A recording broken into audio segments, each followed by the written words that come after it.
إن الحمد لله الأكرم الذي خلق الإنسان وكرم وعلمه من البيان ما لم يعلم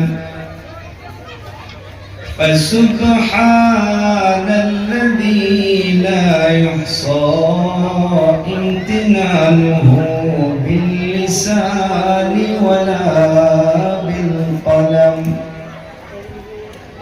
نشهد أن لا إله إلا الله وحده لا شريك له ونشهد أن سيدنا وسندنا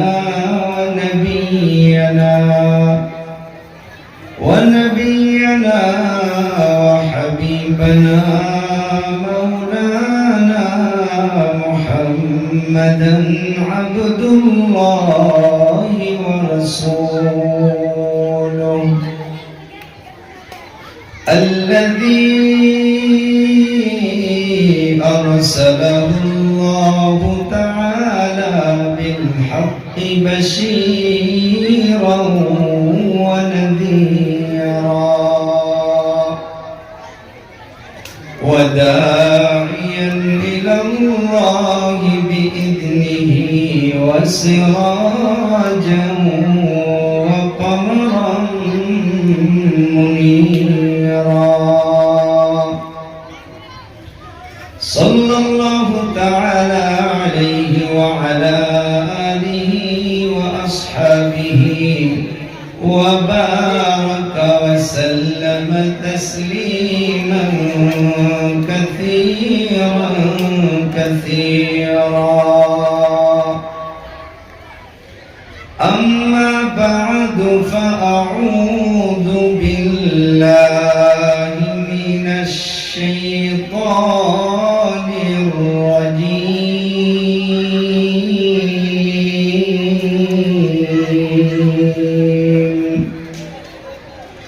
بسم الله الرحمن الرحيم.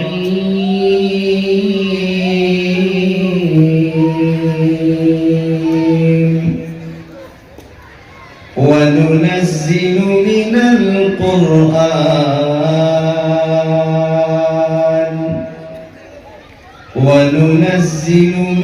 القرآن ما هو شفاء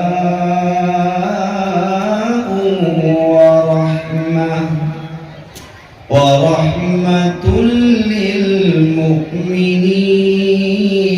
للمؤمنين ولا يزيد الظالمين إلا خسارا.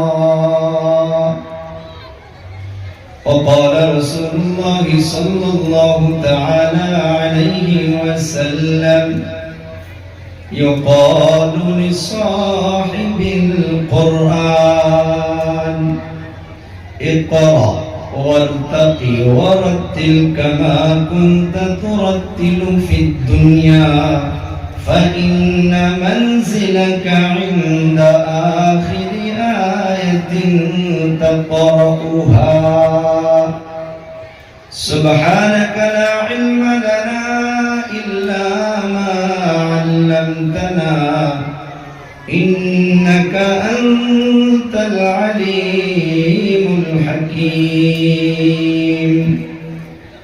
رب اشرح لي صدري ويسر لي أمري واحلل عقدة من لساني يفقه قولي. يا رب صل وسلم دائما أبدا على حبيبك خير الخلق كلهم. يا رب صل وسلم دائما أبدا على حبيبك خير الخلق كلهم. يا يا رب صل وسلم دائما أبدا على حبيبك خير الخلق كلهم. صدق الله مولانا العظيم وصدق رسوله النبي الكريم ونحن على ذلك لمن الشاهدين والشاكرين والذاكرين والحمد لله رب العالمين.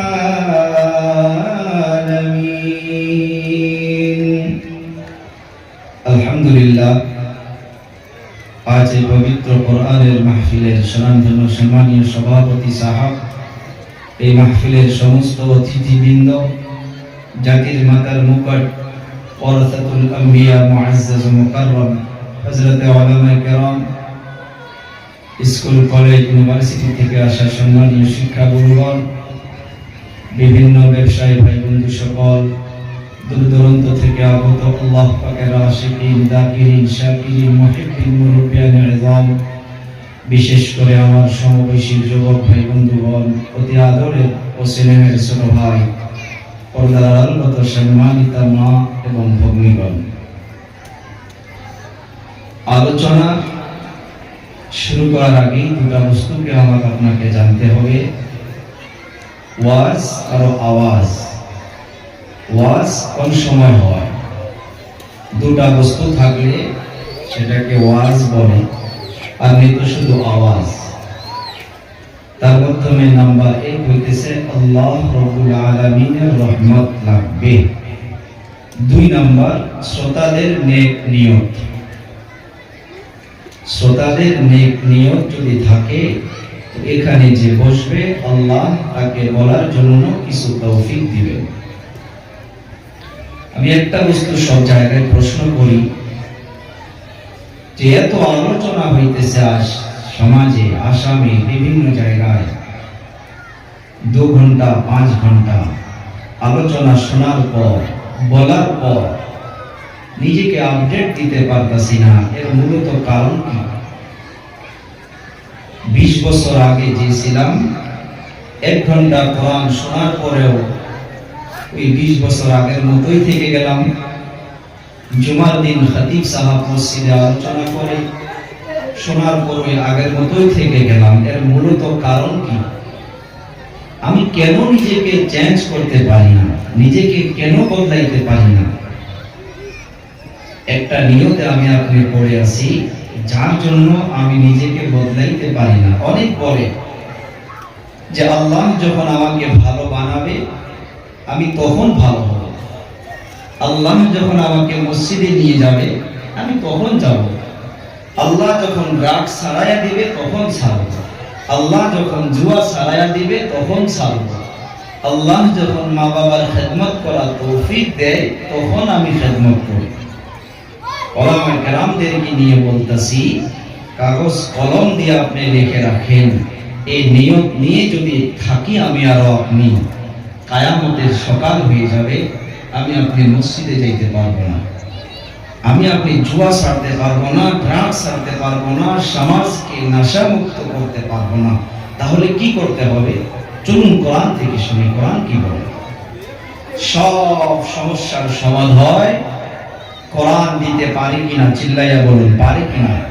অবশ্যই পারে। কোরআন সাফ সাফ সুন্দর করে এলান করতেছে, কোরআন জানাইয়া দিতেছে, ইন্নাল্লাহা লা ইউগাইয়িরু মা বিকাওমিন হাত্তা ইউগাইয়িরু মা বিআনফুসিহিম।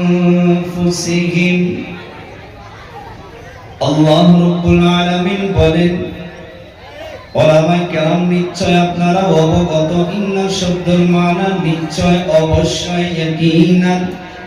দয়াবান আল্লাহ তাআলা বলেন, নিশ্চয় নিশ্চয় আমি আল্লাহ ওই সময় পর্যন্ত কোন এলাকাবাসীকে বদলায়া দেব না, ওই সময় পর্যন্ত কোন জুয়া খেলনেওয়ালা ব্যক্তিকে জুয়া ছাড়াইয়া দেব না, ওই সময় পর্যন্ত কোন মদ্যপান করনেওয়ালা ব্যক্তিকে মদ্য ছাড়াইয়া দেব না, ওই সময় পর্যন্ত কোনো মা বাবা নাফরমানি করনেওয়ালা ব্যক্তিকে ফরমাবরদার বানাইয়া দিব না।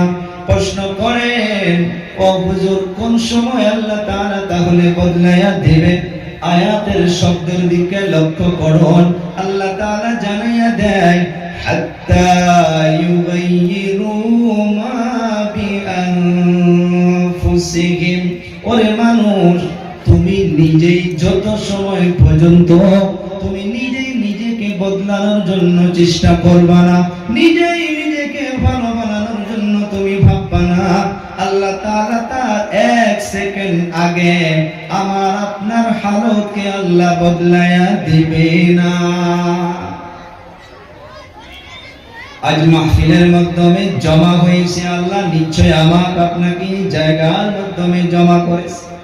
দরদের আল্লাহ তাআলা কোরআনে কারীমের ভিতরে জানান, ওরে মুমিন শুনে রাখো, যে কোরআনের জন্য আজ জমা হয়েছি, যে কোরআনের জন্য মাদ্রাসা কায়েম করেছেন, যে কোরআনের জন্য নিজের জান মাল চাল ডাল কুরবানি দিয়ে দিয়ে মাদ্রাসা চালাইতেছেন, ওই কোরআনের শিক্ষার জন্য আজ ওই জায়গায় জমা হয়েছেন। আল্লাহ তাআলা বলেন, ওয়া নুনাজ্জিলু মিনাল কুরআন মা হুয়া শিফা।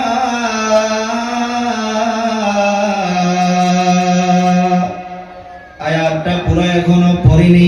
আল্লাহ তাআলা বলতেছে, শোনো, যে কোরআন আমি অবতীর্ণ করলাম, এই কোরআন সমস্ত মানুষের জন্য হইতেছে শিফা, দাওয়া, মানুষের বিমারের জন্য ঔষধ।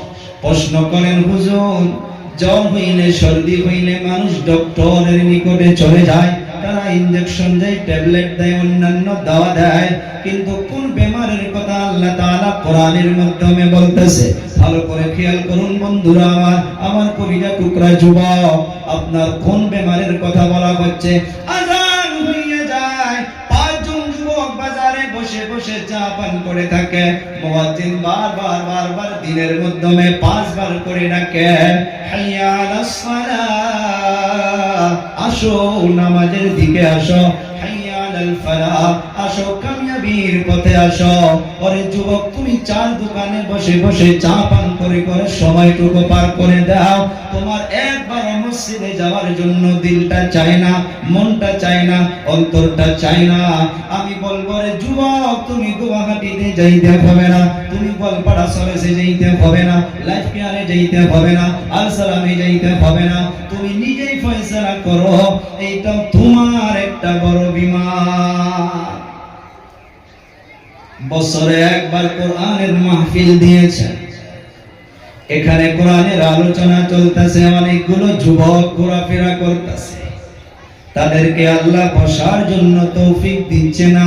ওই যুবকদেরকে বলি, রে বাবা, এখনো সময় আছে, এইটাও তোমার একটা বড় বিমার।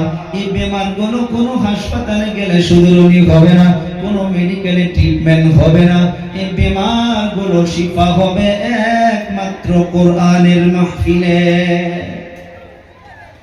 আল্লাহ রাব্বুল আলামিন বলেন, ওয়া নুনাজ্জিলু মিনাল কুরআন মা হুয়া শিফা। কোরআন কি আমার আপনার জন্য, মানব জাতির জন্য শিফা বলে আল্লাহ বললেন, ঔষধ বলে আল্লাহ বললেন। ওরে মুমিন, আমার আপনার অন্তরটা খুশি হইয়া যাবে।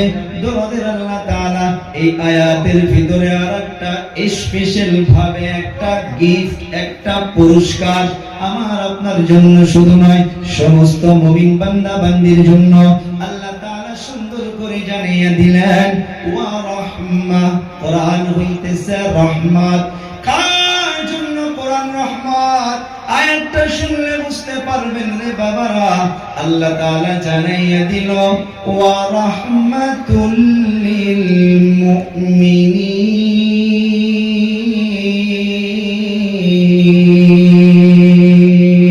আল্লাহ রাব্বুল আলামিন জানাইয়া দিল, ওরে মুসলমান, ওরে মুমিন, আমি আল্লাহ তাআলা এলান করে দিলাম, এই কোরআন হইতেছে তোমাদের জন্য রহমত। সুবহানাল্লাহ। বাড়ি গিয়ে কমু নাকি? নবী আমার এই কোরআনের জন্য সর্বপ্রথম জানতে হবে মুসলমানের জবান থেকে অনেক জায়গায় বাহির হয় যে মাদ্রাসা পড়াইয়া কোনো লাভ নাই, মাদ্রাসা করে কোনো লাভ নাই। আছে না নাই গো সমাজে বলনেওয়ালা? অনেক জায়গার মাধ্যমে আওয়াজটা পাওয়া যায়। জানতে হবে মাদ্রাসা কোথায় থেকে আসলো, মাদ্রাসা সর্বপ্রথম কে কায়েম করলো, জানা দরকার আছে না নাই?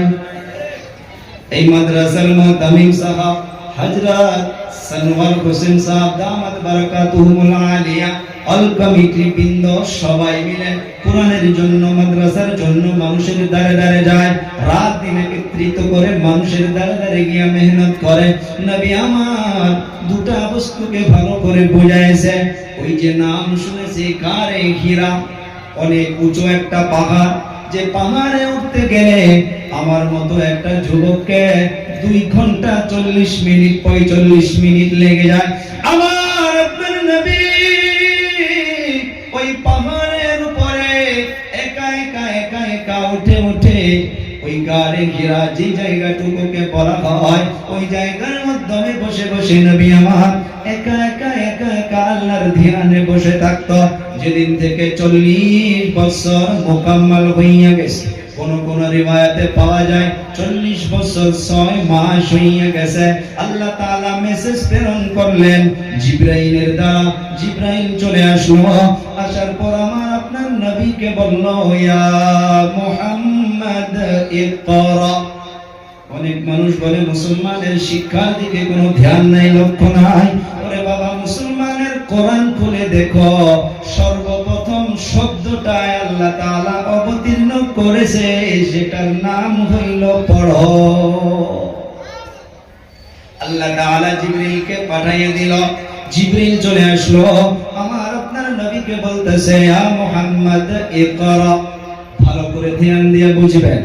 নবী আমার ডাইরেক্ট পড়ল না, রিপ্লাই দিল, উত্তর দিল, মা আনা বিকারিইন, আমি পড়তে জানি না। আবার বলল, ইয়া মুহাম্মদ ইকরা। নবী আমার জানাইয়া দিল যে আমি পড়তে জানি না।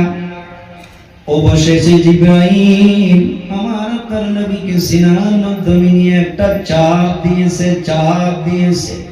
রিওয়ায়াতের মাধ্যমে পাওয়া যায় আমার আপনার নবীর পেশানিতে কপালের মাধ্যমে ঘাম বাহির হয়ে গিয়েছে। ওরে বাবা, ও আমার কলিজা টুকরা যুবক শুনুন, আগের শব্দ শুধু ছিল ইয়া মুহাম্মদ ইকরা, ও মুহাম্মদ পড়ো। নবী বলল আমি পড়তে জানি না। অবশেষে জিবরাইলে শব্দকে চেঞ্জ করে দিয়া চাপ দেওয়ার পর আমার আপনার নবীকে জানাইয়া দিল, ইকরা বিসমি রাব্বিকাল্লাযী খালাক। ও মুহাম্মদ পড়ুন, আপনি আপনার রবের নাম নিয়ে পড়ুন, যে রব আপনাকে সৃজন করেছে। শিক্ষিত সমাজ ভালো করে বুঝতে পারবেন কেন নবী আমার শুধু পড়ার কথা বলার সঙ্গে সঙ্গে পড়ল না, সারা উম্মতকে মেসেজ দিয়া গেল, দুনিয়ার মাধ্যমে শিক্ষা হবে তো একমাত্র রবের নামের শিক্ষা। কথা কোন ঠিক না ঠিক? আবার কথাটা ভালো করে বোঝেন, অন্যদিকে নেবেন না। ওরে যুবক, ও দাদু জানেরা, এর ব্যাখ্যা এটা নয় যে মুসলমান শুধু হাফিজ হও, মুসলমান শুধু আলিম হও, না না না না, কখনো না। মুসলমানকে ডক্টরস লাগবে, মুসলমানকে টিচার্স লাগবে, মুসলমানকে নার্স লাগবে, মুসলমানকে সাইন্সদান লাগবে, মুসলমানকে অ্যাডভোকেট লাগবে না নাই?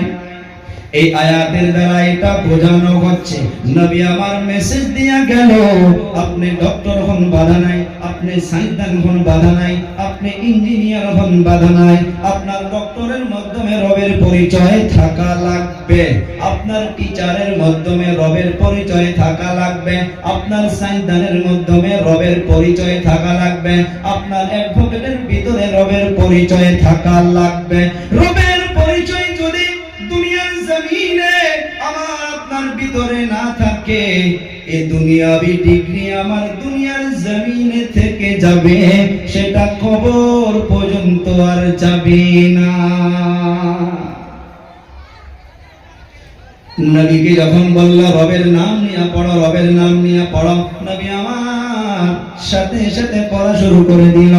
ইকরা বিসমি রাব্বিকাল্লাযী খালাক খালাকাল ইনসানা মিন আলাক ইকরা ওয়া রাব্বুকাল আকরাম আল্লাযী আল্লামা বিল কলম আল্লামাল ইনসানা মা লাম ইয়ালাম।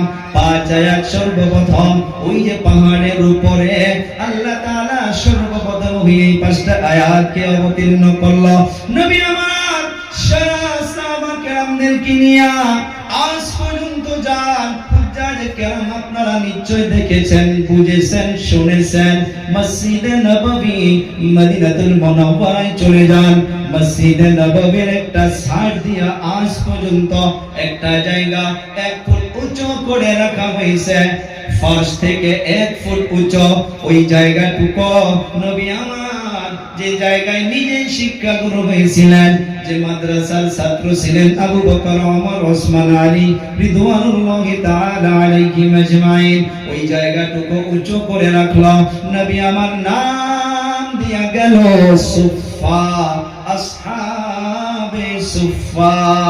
ওই যে মাদ্রাসা দুনিয়ার জমিনে মদিনাতুল মুনাওয়ারায় নবী আমার মাদ্রাসা কায়েম করে সারা উম্মতকে মেসেজ দিয়া গেল, শুনো দুনিয়ার জমিনে মাঝগাঁও গ্রামে হোক না কেন, গোয়ালপাড়ায় হোক না কেন, নওগাঁ হোক না কেন, বা আসামের বাহিরে হোক না কেন, যে জায়গার মাধ্যমে কোন শিক্ষক বাচ্চাকে পড়াবে আলিফ, বাচ্চা পড়বে আলিফ, কোন শিক্ষক বাচ্চাকে পড়াবে কুল আউযু বিরাব্বিন নাস, বাচ্চা পড়বে কুল আউযু বিরাব্বিন নাস। নবী আমার পবিত্র জুবানে মোবারকের দ্বারা জানাইয়া গেল, খায়রুকুম মান তাআল্লামাল কুরআন ওয়া আল্লামা। নবী আমার জানিয়ে গেল, দুনিয়ার জমিনে কেউ যদি কাউকে যদি পড়ায় আলিফ, ছাত্র পড়ে আলিফ, কাউকে যদি কোরআন কেউ শিখায়, নিজেও শিখে, নবী আমার জানিয়ে গেল এদের থেকে আর ভালো ব্যক্তি এই দুনিয়ার জমিনে কেউ হইতে পারে না। সুবহানাল্লাহ। আপনি অ্যাকসেপ্ট করতেও পারেন না, পারেন না, করলে ঈমানটা 0 পয়েন্টে চলে যাইতে পারে। নবী আমার জানিয়ে গেল, শুনো আমার উম্মতের দল, যে জায়গার মাধ্যমে মাদ্রাসা রয়েছে, যে এলাকার মাধ্যমে মাদ্রাসার বাচ্চাগুলো চলাফেরা করে, এই যে কোরআনের নিজাম যতদিন বাকি থাকবে, কোরআন পড়নেওয়ালা যতদিন থাকবে, আল্লাহর রহমত বারাকাত ততদিন অবতীর্ণ হইতেই থাকবে। একজন সাহাবী রাত্রবেলা কেউ নাই একা একা, উনি ওনার ইস্তেমালের মাধ্যমে হযরতে উসাইব রাদিয়াল্লাহু তাআলা ওনার সন্তান ইয়াহইয়াকে ঘুমায়া রাখছে। রাত্রবেলা একা একা কোরআনে কারীম কিনিয়া আল্লাহর কাছে গুনগুন করে উনি কোরআন তেলাওয়াত শুরু করেছে। ওনার সন্তান ঘুমায় আছে, ওনার সাওয়ারিটা একটা খুঁটির মাধ্যমে বেঁধে রাখছে। রাত্রবেলা যতই উনি তেলাওয়াত করে, যতই তেলাওয়াতের আওয়াজ বাড়াইয়া দেয়, উনার সাওয়ারিটা ঘোড়াটা ওই খুঁটির মাধ্যমে লাফালাফি শুরু করে, আবার কোরআন তিলাওয়াতকে বন্ধ করে দেয়, ঘোড়াটা লাফালাফি বন্ধ করে দেয়, আবার যখন কোরআন তিলাওয়াত শুরু করে আবার লাফালাফি শুরু করে। এমন ভাবে যখনই উনি কোরআন তিলাওয়াত করে তখনই সাওয়ারিটা লাফায়। অবশেষে ওনার অন্তরের মাধ্যমে ভয় হইয়া গেল, আরে আমি এমন ভাবে যদি কোরআনকে তেলাওয়াত করতেই থাকি আর যদি সাওয়ারিটা লাফাইতে থাকে, লাফাইতে লাফাইতে আমার সন্তানের উপরে পড়ে যাইতে পারে, আমার সন্তানটা মরে যাবে, দুনিয়ার থেকে বিদায় হয়ে যাবে। এই ভয়ের জন্য কোরআন তেলাওয়াত বন্ধ করে দিয়া ঘর থেকে বাহির হইয়া আসমানের দিকে লক্ষ্য করে দেখেন, এই যে আপনারা লাইট লাগাইছেন, এমন এমন হাজার হাজার লাইটের প্রভাব ওনার ঘরের উপর থেকে আসমানের দিকে চলে যাইতেছে। হযরতে উসাইব রাদিয়াল্লাহু তাআলা আনহু বুঝতে পারে নাই, ফজরের সময় হইয়া গেল, নামাজের জন্য মসজিদে চলে গেল। নামাজ যখন শেষ হইয়া গেল, নামাজের পর আমার আপনার নবীর দরবারে চলে গিয়েছে। ইয়া রাসূলুল্লাহ, ইয়া হাবিবাল্লাহ, আমি আমার আস্তাবল অর্থাৎ আমার খায়কা জায়গার মাধ্যমে আমি আমার সন্তান ইয়াহইয়াকে ঘুমায়া রেখেছিলাম। তারপর আমি কোরআন তিলাওয়াত শুরু করে দিয়েছিলাম। আমার সাওয়ারিরা একটা খুঁটির মাধ্যমে বেঁধে রেখেছিলাম। ইয়া রাসূলুল্লাহ, আমি রাত্রিবেলা যখনই আমি কোরআন তিলাওয়াত শুরু করে দিয়েছি, আমি যতই কোরআন তিলাওয়াত করি ততই ওই ঘোড়াটা লাফায়। আমি কোরআন তিলাওয়াতকে বন্ধ করে দেই, ঘোড়াটা লাফানো বন্ধ হইয়া যায়। আবার যখন কোরআন তিলাওয়াতকে শুরু করি, আবার সাওয়ারিটা লাফালাফি শুরু করে। নবী আমার জবাব দিলেন, রে উসাইদ, তুমি আরো তিলাওয়াত করতা। ও হুজুর, আমি করেছি। আমি যতই তিলাওয়াত করি ততই ঘোড়াটা লাফায়। নবী আবার বলল, রে উসাইদ, তুমি আরো তিলাওয়াত করতা। ও হুজুর, করতে করতে ডর লেগে গেল, ভয় লেগে গেল। আমার সন্তানটার উপরে যদি সাওয়ারিটা পড়ে যায়, সন্তানটা মরে যাবে, দুনিয়া থেকে বিদায় হইয়া যাবে। যার জন্য আমি কোরআন তিলাওয়াতকে বন্ধ করে দিয়া আমি আমার ঘর থেকে বাহির হইয়া আসমানের দিকে লক্ষ্য করে দেখি, আমার ঘরের উপর থেকে হাজার হাজার লাইটের প্রহর আসমানের দিকে চলে যাইতেছে। ইয়া রাসূলুল্লাহ, ইয়া হাবিবাল্লাহ, আমি বুঝলাম না কোন প্রহর কোন লাইট। নবী আমার উসাইদকে ডাক দিয়া বলে, রে উসাইদ, শোন, যেগুলোকে তুমি লাইটের প্রহর বলে বলতাছো, যেগুলোকে তুমি আলো বলে বলতাছো, এগুলো কোনো লাইট নয়, তিলকাল মালাইকা। আল্লাহু আকবার বলি জোরে। আল্লাহর নবী জানাইয়া দিল, ও সাহাবীরা, শোন, তুমি যখন তিলাওয়াত করতেছিলা, সারা দুনিয়াওয়ালা ঘুমায়া যাইতে পারে। তোমার কোরআন তিলাওয়াত শোনার জন্য আল্লাহ তাআলার রহমতের হাজার হাজার ফেরেশতা তোমার বাড়ির মাধ্যমে অবতীর্ণ নুজুল হয়েছিল। সুবহানাল্লাহ বলি জোরে। তোমার আশপাশ বসে বসে ফেরেশতাগুলো তোমার কোরআন তিলাওয়াত শুনতেছিল। যখন তুমি কোরআন তিলাওয়াতকে বন্ধ করে দিয়েছো, এই ফেরেশতাগুলো আসমানের দিকে চলে যাইতেছে। ও সাহাবী, তুমি যদি আজ কোরআন তিলাওয়াতকে বন্ধ করে না দিতা, ফজরের সময় হয়ে যাইত, এলাকার মুরব্বি যুবকগুলো মসজিদের দিকে চলে আসতো। তোমার বাড়ির এদিক ওদিক আশপাশ আজ মুরব্বিগুলো যুবকগুলো নিজের চোখের দ্বারা আল্লাহর ফেরেশতার ডাইরেক্ট দিদার করে নিত। 10 থেকে 15 বছর আগের কথা স্মরণ করে দেখুন, দাদুজানদেরকে জিজ্ঞাসা করে দেখুন, সকালবেলা এলাকায় যদি যাওয়া যাইতো, কোরআনের আওয়াজ গুনগুন গুনগুন করে কানের মাধ্যমে চলে আসতো। ফজরের নামাজের পর যদি কোনো এলাকায় যাওয়া যাইতো, কোরআনের আওয়াজ গুনগুন গুনগুন করে কানের মাধ্যমে চলে আসতো। আজ কোরআন নাই, তিলাওয়াত নাই, আল্লাহর রহমত বরকত নাই।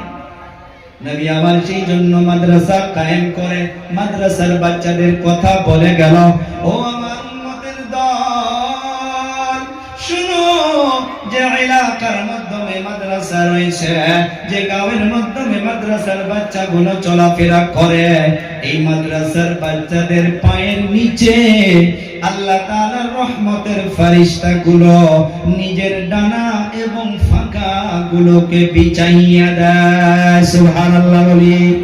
এর ব্যাখ্যা কি?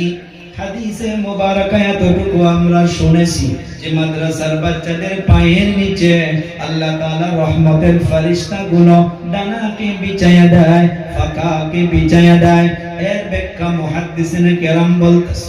আমাদের উস্তাদে মুহতারাম হযরত মুফতি ফারুক মাদানী সাহেব দামাত বারাকাতুহুল আলিয়া, উনি আমাদেরকে বুঝাইছেন, রে বাবা শোনো, মাদ্রাসার বাচ্চাদের পায়ের নিচে আল্লাহ তাআলার রহমতের ফেরেশতা ডানা ফাঁকা বিছায়া দেওয়া মাকসুদ হইতেছে যে এলাকার মাধ্যমে মাদ্রাসা রয়েছে, কোরআনের তালিম যে এলাকার মাধ্যমে দেওয়া হয়, এই বাচ্চাগুলো যে গাঁয়ের মাধ্যমে চলাফেরা করে, ওই এলাকার মাধ্যমে যদি কোনো আযাব, কোনো মুসিবত, কোনো ফিতনা যদি আসমান থেকে আসা দেখা পায়, এই বাচ্চাদের বরকতে, এই নবীর মেহমানদের খাতিরে, এই কোরআনের পাখিদের ওসিলায় ওই এলাকার মাধ্যমে ওই আনেওয়ালা আযাবকে পড়তে দেয় না।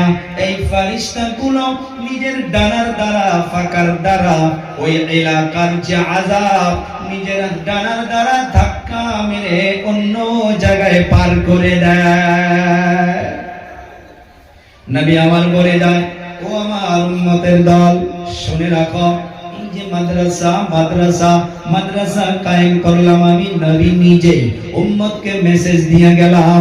নবী আমার সাহাবা কেরামদেরকে নিয়ে একটা কথা বারবার বলেছিল, ও সাহাবা কেরাম শোনো, আমি দুনিয়া থেকে চলে যাওয়ার পর তোমাদের নিকটে একটা দল আসবে, আমি নবী নিজেই বলে গেলাম, তাদের সঙ্গে যেন ভালো আচরণ করা হয়, তাদের সঙ্গে যেন ভালো ব্যবহার করা হয়।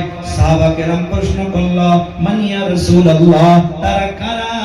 কাদের সঙ্গে ভালো ব্যবহার করব, কাদের সঙ্গে ভালো আচরণ করব?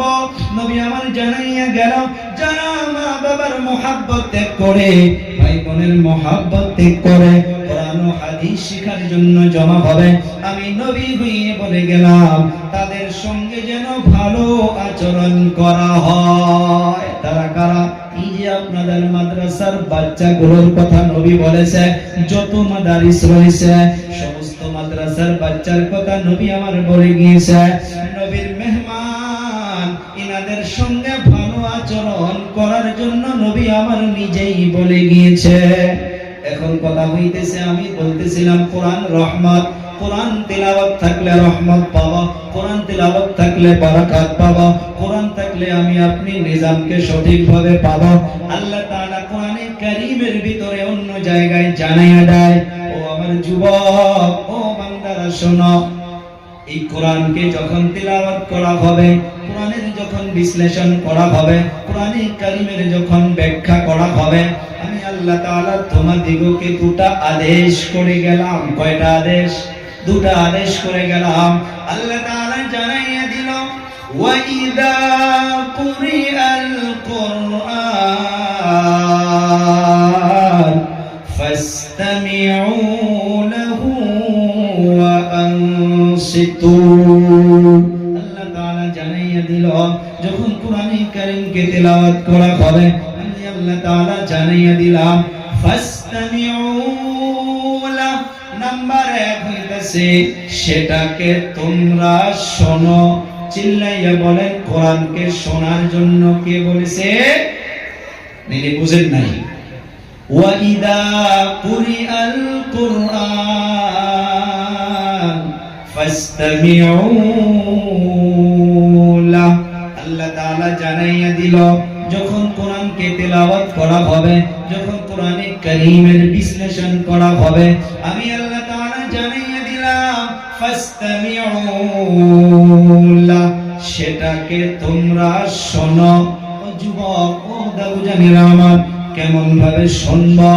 আল্লাহ তাআলা জানাইয়া দিল, ওয়া আনসিতু, চুপ হইয়া শুনতে হবে, মনোযোগের শুনতে হবে, খামোশ হইয়া শুনতে হবে। এখন প্রশ্ন হয়, হুজুর, কোরআন শুনলাম, কোরআন মনোযোগের শুনলাম, এর জন্য কি পাবো? আল্লাহ তাআলা আয়াতের শেষের দিকে এলান করে দিলেন, লাআল্লাকুম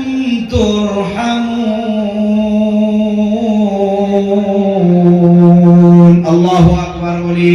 আল্লাহ তাআলা জানিয়ে দিলাম, শুনো, যারা দুনিয়ার জমিনে কোরআন মনোযোগের শুনবা, কোরআনের পিছনে সময় দিবা, কোরআনের বিশ্লেষণকে শুনবা, আমি আল্লাহ তাআলা নিশ্চয় ওই বান্দা বান্দির উপরে আমি আল্লাহ তাআলা রহমতকে অবতীর্ণ করব। কিন্তু এখন অন্যদিকে চলি, এই কোরআনকে না শোনার জন্য, মাদ্রাসার পিছনে সময় না দেওয়ার জন্য একজন এলান করে গিয়েছিলেন। তার নামটা বোধহয় আপনারা জানেন না। তার নাম ছিল আবু জেহেল। কি নাম ছিল? আবু জেহেল। উনি কোরআন শোনার জন্য বাধা করেছে। শুধু বাধা নয়, প্রশ্ন হয় কেন বাধা করলেন, কেন উনি নিষেধ করে গেলেন? আমার আপনার নবী একা একা একা একা যখন কোরআন তিলাওয়াত করত, ওই আবু জেহেল পালাইয়া পালাইয়া কান লাগাইয়া লাগাইয়া আমার আপনার নবীর কোরআন তিলাওয়াত শুনতো। কি করত? কোরআন তিলাওয়াত শুনতো। কোরআন যখন আবু জেহেলের কানের মাধ্যমে এই কোরআনের আওয়াজ চলে গেল, যখন অন্তরে চলে যাওয়ার পর এই দিলটা ধাক ধাক করে উঠল। আবু জেহেল অনেক চালাক ছিল। আবু জেহেল এটা বুঝতে পারল যে কোরআন শোনার পর কেন আমি এমন হইয়া যাইতেছি, এই কোরআন শোনার পর আমি কেন তাবদীলি হইয়া যাইতেছি। আবু জেহেল আর দেরি করে নাই, সাথে সাথে এই উংলি দুটা উঁচু করিয়া কানের মাধ্যমে দিয়া আবু জেহেল আমার আপনার নবীর কোরআন তেলাওয়াত শোনা বন্ধ করে দিয়েছে। শুধু তাই করে নাই, বন্ধ করে দেওয়ার পর আবু জেহেল ওখান থেকে চলে গেল। চলে যাওয়ার পর তার চেলাদেরকে, তার লোকদেরকে একত্রিত করেছে। একত্রিত করার পর সবাইকে সে সুন্দর করে বলতেছে যে মুহাম্মদ ইবনে আব্দুল্লাহ যে কোরআন তিলাওয়াত করে করে মানুষকে শোনায়, মুহাম্মদ ইবনে আব্দুল্লাহ যে কোরআন তিলাওয়াত করে করে মানুষকে শোনায়, খবরদার খবরদার খবরদার, এ মুহাম্মদের কোরআন যেন শোনা না হয়। চিল্লাইয়া নাউজুবিল্লাহ বলি। আওয়াজটা হয়নি, আরো জোরে বলি নাউজুবিল্লাহ। আবু জেহেল বলল কোরআন শোনা যাবে না। কেন যাবে না? সে নিজে প্রমাণ করেছে যে যদি কোরআনকে কেউ মনোযোগের শোনে, একটা কথা মনে রাখবেন, এ কোরআন মানুষকে জোয়ার আড্ডায় যাইতে দেবে না, এ কোরআন মানুষকে মদের আড্ডায় যাইতে দেবে না, এ কোরআন মানুষকে ড্রাগস সেবন করতে দেবে না, এ কোরআন দেশদ্রোহী করতে দেবে না, এ কোরআন সমাজের মাধ্যমে দুর্নীতি করতে দেবে না। আবু জেহেল এটা ভালো করে জানতো। এরা যদি কোরআনকে শোনে, এরা আমার পিছনে দৌড়ানো বাদ দিয়া মুহাম্মদ ইবনে আব্দুল্লাহর পিছনে দৌড়াবে। যার জন্য সবাইকে একত্রিত করিয়া এলান করে দিল, ওয়াকাল আল্লাযীনা কাফারু লা তাসমাউ লিহাযাল কুরআন। লা শব্দের মানা নো, সামিআ ইয়াসমাউর মানা হইতেছে শোনা। আবু জেহেল বলতেছে লা তাসমাউ লিহাযাল কুরআন, যে কোরআন মুহাম্মদ ইবনে আব্দুল্লাহ শোনায়, এ কোরআন যেন শোনা না হয়। সবার কাছে আমি উত্তরটা চাইব, কোরআনকে না শোনার জন্য বাধা করলো কে? খালি 5-6 জন বলে। হালকা আওয়াজ বাড়িয়ে দাও যাবে আরো ভাই। 5-6 জন খালি বলতেছে আবু জেহেল কোরআন শোনার জন্য কি করলো? বাধা করলো। বাধা এতটুকুই নয়, আগের শব্দ শুনলে যুবকদের ব্লাড রক্ত গরম হইয়া যাবে। যুবকগুলো এমন ইরাদা করবে যে আবু জেহেলকে যদি আজ পাওয়া যাইতো, তার হাড্ডি গোশত রক্ত তার কিছুই থাকতো না। কি বলছে আগে আরো জানেন? যেটা আজ অনেক জায়গায় সমাজের মাধ্যমে পাওয়া যায়। আবু জেহেল অনেক চালাক ছিল, চালাক। এক নম্বরে আলান করল লা তাসমাউ লিহাযাল কুরআন, খবরদার কোরআনকে যেন শোনা না হয়। ও চালাক ছিল যে আমি হাজারো বাধা দেই না কেন, আমি হাজারো নিষেধ করি না কেন, আমি বাধা দেওয়ার পরেও একদল যাবে মাদ্রাসা কায়েম করতে, একদল যাবে কোরআনের মাহফিল দিতে, একদল যাবে কোরআন তিলাওয়াত শুনতে। ও চালাকি করিয়া আর একদলকে সাইড করিয়া নিল। তাদেরকে গিয়ে আর একটা কথা বলল যে তোমরা তৈয়ার থাকো, ওয়াল গাউফি ওয়াল গাউফি। একদলকে বলে দিল যে তোমরা কোরআনকে শোনো না, আর একদলকে সাইড করিয়া তাদেরকে বলতেছে তোমরা তৈয়ার থাকো। যারা কোরআন শোনার জন্য যাবে, যারা মাদ্রাসা কায়েম করতে যাবে, তোমরা একদল রেডি হও। ওয়ালগাউ ফীহি, সেই জায়গায় গিয়া তোমরা হাল্লা চিল্লা করো, সেই জায়গায় গিয়া তোমরা ডিস্টার্ব করো, সেই জায়গায় গিয়া তোমরা তাদেরকে কষ্ট দাও, তাহলে কি হবে? কি হবে? লাআল্লাকুম তাগলিবুন। তোমরা যখন হাল্লা চিল্লা করবা, তোমরা যখন ডিস্টার্ব করবা, তোমরা যখন তাদেরকে গিয়া কষ্ট দিবা, তোমাদের এই হাল্লা চিল্লার জন্য যারা কষ্ট করে কোরআন শোনার জন্য বসে যাবে, যারা জমিনে মাটির মাধ্যমে বসে বসে কোরআন শুনবে, যারা গিয়া ডিস্টার্ব করবা যখন তোমাদের হাল্লা চিল্লার জন্য, তারা মনোযোগের শুনতে পারবে না।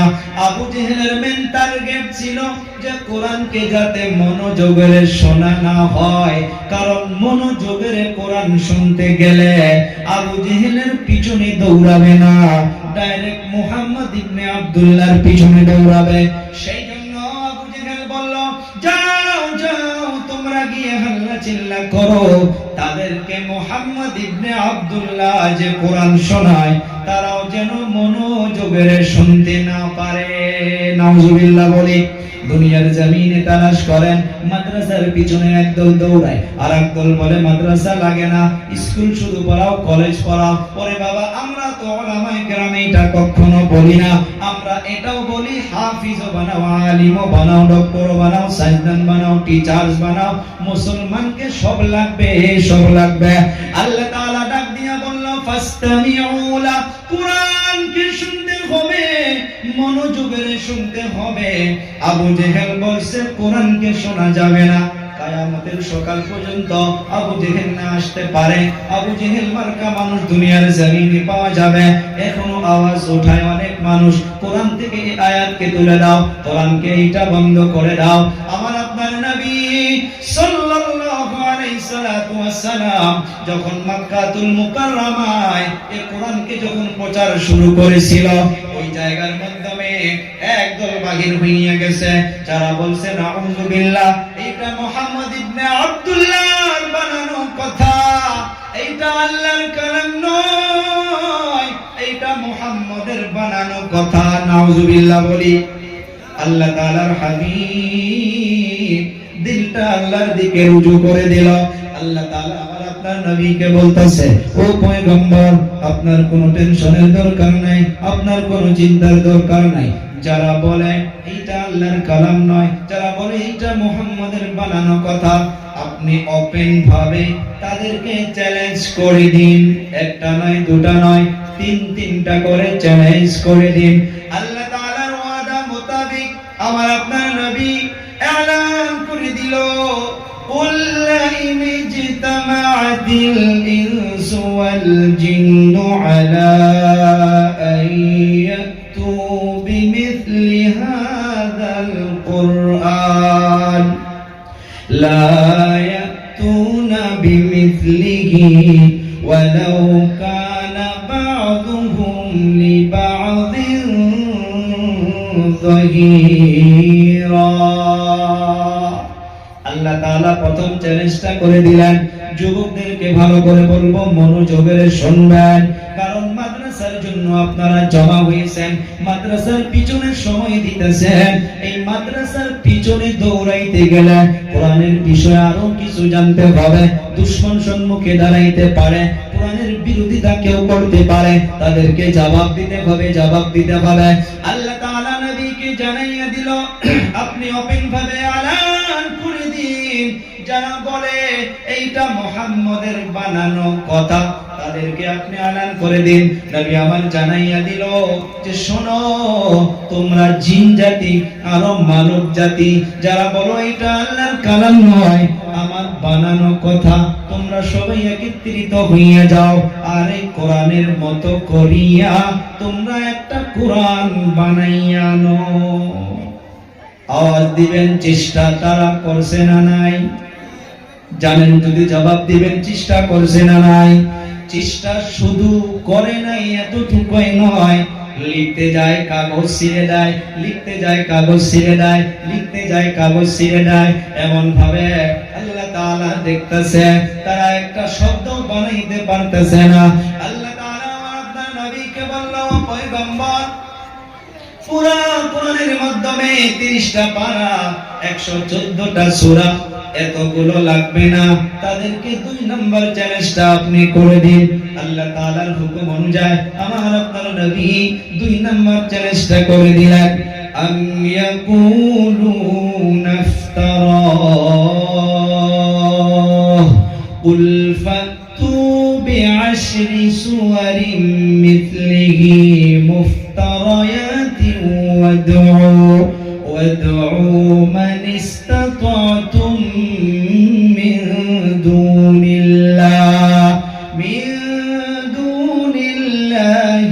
ইন কুনতুম সাদিকিন। আল্লাহ তাআলা জানাইয়া দিল, ও পয়গম্বর 114টা সূরা লাগবে না, 114টা সূরা থেকে 104টা সূরা বাদ দিয়া যারা বলে এটা আল্লাহর বানানো, নবীর বানানো কালাম, আল্লাহর কালাম নয়, তাদেরকে বলুন এই 114টা সূরা লাগবে না। তারা চেষ্টা করে মিন দুনিল্লাহ আল্লাহ ব্যবহার করছেন, আল্লাহ বাদ দিয়া আল্লাহকে ছাড়া তারা চেষ্টা করে শুধুমাত্র 10টা সূরা বানাইয়া আনো। জবাব চাই, পারছে কি? নেই, আওয়াজ হয় নাই, পারছে কি? কিয়ামত পর্যন্ত পারবে? চেষ্টা চালাইয়া এখনো আছে না নাই? আল্লাহ তাআলা দেখতেছে, ও পয়গম্বর 10টা সূরাও লাগবে না, 3 নম্বর চ্যালেঞ্জটা করে দিন, ওয়া ইন কুনতুম ফি রাইবিন মিম্মা নাযালনা আলা আবদিনা ফাতু বিসূরাতিন মিন মিথলিহি ওয়াদউ শুহাদাআকুম মিন দুনিল্লাহি ইন কুনতুম সাদিকিন। আল্লাহ তাআলা নবীকে বলল, আপনি আলান করে দিন 114টা সূরা লাগবে না, 10টা সূরাও লাগবে না। পুরা কোরআনের ভিতরে সবার থেকে ছোট্ট একটা সূরা জানা থাকলে বলবেন, কি নাম গো সূরাটার? জি, সূরা কাউসার। ইন্না আ'তাইনাকাল কাউসার ফাসাল্লি লিরাব্বিকা ওয়ানহার ইন্না শানিআকা হুয়াল আবতার। আল্লাহর হাবিব সাল্লাল্লাহু আলাইহি সাল্লাতু ওয়াসাল্লাম কোন জায়গায় লেখা আছে, একটা বড় বোর্ডের মাধ্যমে, একটা তাখতির মাধ্যমে লিখিয়া এই চ্যালেঞ্জটা করলেন মক্কাবাসীর বড় বড় উদাবা বুলাগা, আরবি কবিতা লিখনে ওয়ালা, বড় বড় আরবিক গ্রামার জাননে ওয়ালা, তাদেরকে চ্যালেঞ্জ করিয়া এই ক্যালেন্ডার কাবাতুল্লাহর দরজার মাধ্যমে লটকাইয়া দিল। তারা এখন মনে করলো 114টা সূরা লাগলো না, 10টা সূরাও লাগলো না। অবশেষে ছোট্ট একটা সূরা তারা আবার চেষ্টা শুরু করলো। লিখতে যায় কাগজ ছিঁড়ে দেয়, লিখতে যায় কাগজ ছিঁড়ে দেয়, বড় বড় রুম কাগজ দিয়া ভরে যাইতো। আল্লাহ তাআলার কালামের একটা শব্দ তারা বানাইতে পারল না। এখন প্রশ্ন হয়, কেন তারা পারল না? একটা কথা মনোযোগ করে শুনুন, তাওরাত আল্লাহর কিতাব, জাবুর আল্লাহর কিতাব, ইনজিল আল্লাহর কিতাব। ওরে দাদু জানেন আমার, এই কিতাবগুলোর হিফাজতের দায়িত্ব আল্লাহ তাআলা নেয় নাই, যার জন্য তাওরাতের হুকুম পৃথিবীতে সঠিকভাবে পাওয়া যায় না, জাবুরের হুকুমকে সঠিকভাবে পাওয়া যায় না, ইনজিলের হুকুমকে সঠিকভাবে পাওয়া যায় না। এখন প্রশ্ন হয়, হুজুর যে কোরআনকে নিয়ে আপনি আলোচনা করতেছেন, যে কোরআনের জন্য মাদ্রাসা কায়েম করেছেন, যে কোরআনের জন্য জলসা কায়েম করেছেন, এই কোরআনের বিষয়ে দরদের আল্লাহ তাআলা তাহলে কি বলে? চলুন পারা নাম্বার 14 চলে যাই, পৃষ্ঠা নাম্বার 1। মাঝখানে আল্লাহ তাআলা ওপেন ভাবে নিজে একটা চ্যালেঞ্জ তুলে ধরছে। আল্লাহ তাআলা বলেন, ইন্না নাহনু নাযালনা যিকরা ওয়া ইন্না লাহু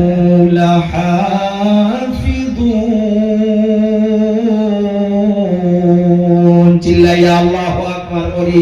হে আওয়াজ হইয়া জুড়ে বলি আল্লাহু আকবার। আল্লাহ তাআলা জানিয়ে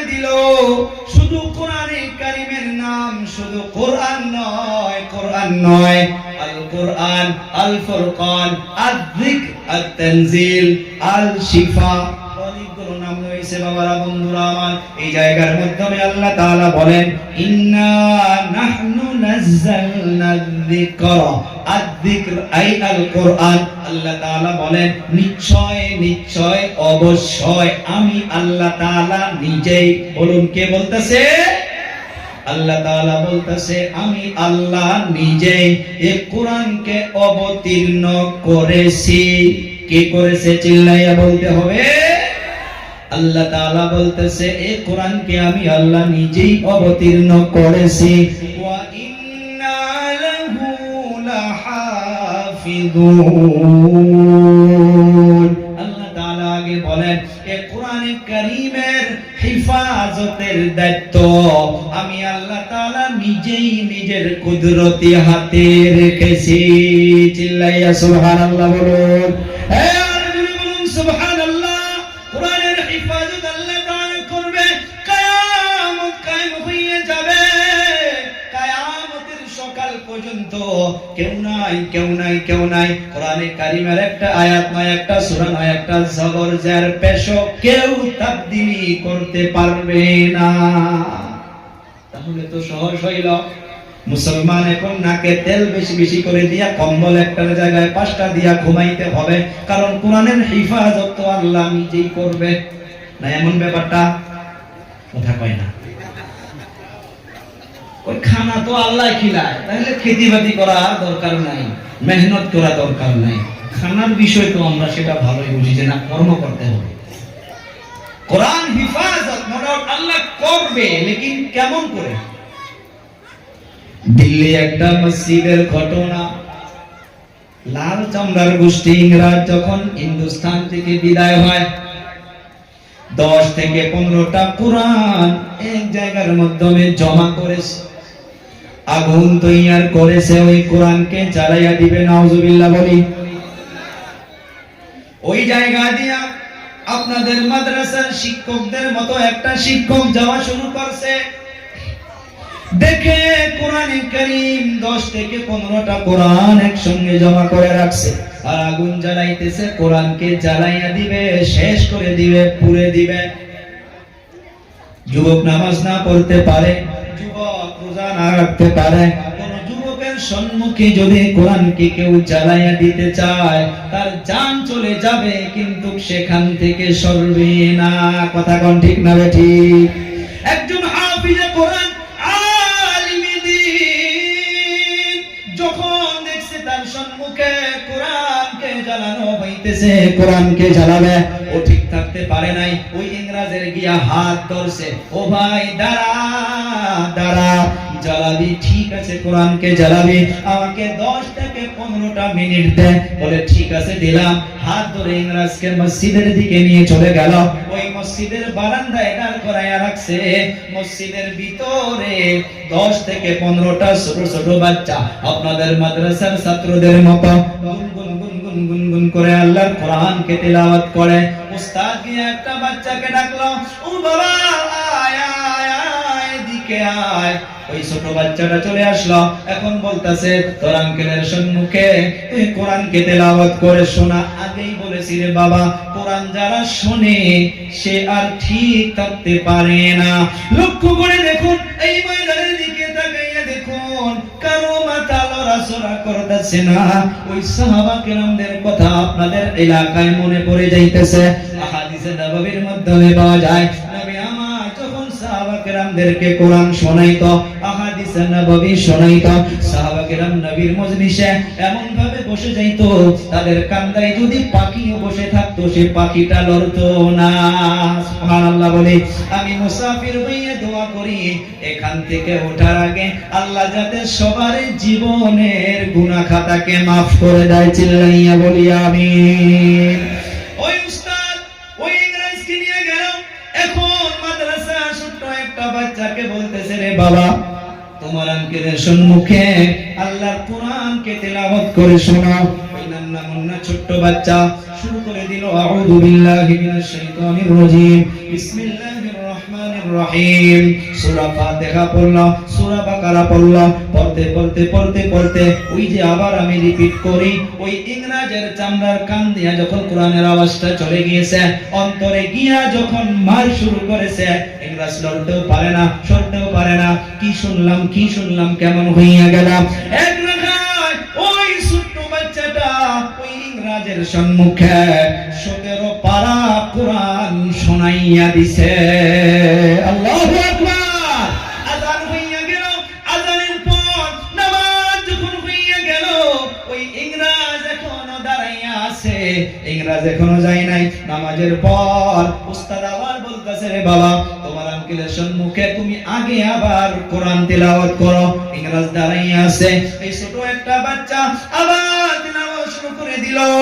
قد أفلح المؤمنون الذين هم في صلاتهم خاشعون والذين هم عن اللغو معرضون والذين هم للزكاة فاعلون। পড়তে এই বাচ্চাটা অবশেষে চলে গেল কুল আউযু বিরাব্বিন নাস। আল্লাহু আকবার।